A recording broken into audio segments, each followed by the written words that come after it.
Excusez-moi, madame. Oui, qu'est-ce que vous faites avec votre seau? Bah, je vais porter mon compost. Mais pourquoi est-ce que vous faites ça? Bah, je sais pas, tous mes amis le font, puis je suis dans une ville écolo, alors je me suis dit que c'était sympa de le faire. Non, le compost, c'est super utile. Ça permet de réutiliser les déchets et surtout, c'est très bon pour le jardin. Aujourd'hui, on va faire notre propre compost maison. Donc déjà, où faire le compost? Si vous avez une maison avec un jardin, vous faites au fond du jardin. Vous faites un tas et vous pouvez comme ça laisser les aliments et les ingrédients se décomposer naturellement. Alors, si on n'a pas de jardin, ce n'est pas un problème. Vous pouvez très bien faire du compost sur votre balcon. Bah oui, c'est possible. Pour votre balcon, il vous faut juste un pot que vous pouvez récupérer, un pot de fleurs et 2 soucoupes.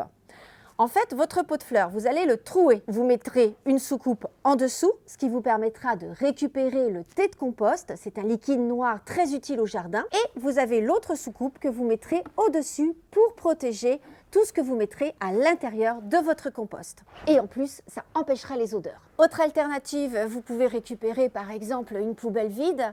Sinon, il y a des marques qui proposent des composts tout faits. Vous avez le bac complet. La grosse question, c'est qu'est-ce qu'on met dedans? Donc là, vous avez 2 sortes de déchets. Vous avez les déchets humides, appelés également déchets verts, ou vous avez les déchets secs, appelés également déchets bruns. Les déchets verts, c'est quoi?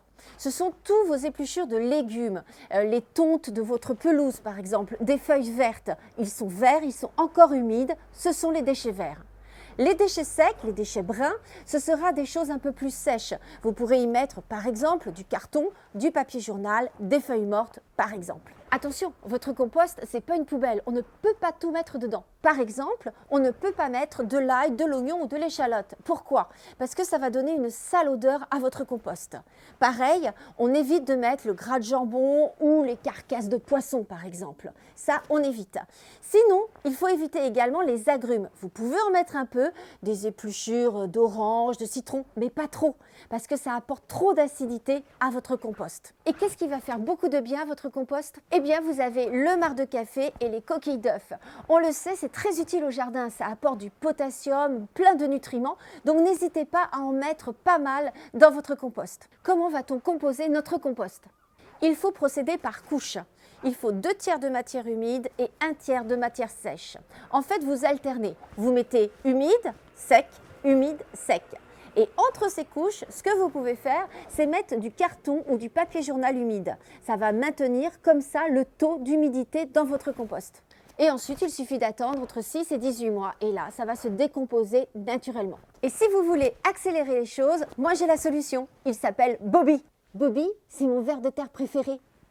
Je vous le présente. Salut, c'est Bobby.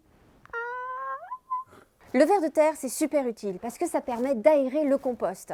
Mais vous pouvez également acheter ce qu'on appelle du lombricompost. Ce sont des tout petits vers qui vont faire le même travail que Bobby. Et il y a beaucoup d'entretien pour le compost? Non, rassurez-vous, c'est un jeu d'enfant. Pratiquement rien à faire. Il faut juste maintenir le taux d'humidité. Pour cela, vous pouvez rajouter un petit peu d'eau. Et surtout, il faut l'aérer. Donc, vous le remuez comme ça assez régulièrement, mais c'est tout. Rien d'autre. Et comment je l'utilise? Alors le compost, pour l'utiliser, c'est très simple. Vous en mettez au pied de vos plantes, tout simplement. Mais attention, il ne faut pas le confondre avec le terreau. Le terreau, c'est pour faire pousser les plantes. En fait, c'est de la terre, tout simplement, et on y ajoute de la tourbe. Le compost, c'est différent. Ça va permettre de favoriser la pousse. C'est-à-dire que vous pouvez en mettre au pied de toutes vos plantes, que ce soit en extérieur ou en intérieur. Et voilà, maintenant vous savez faire votre compost. Alors abonnez-vous!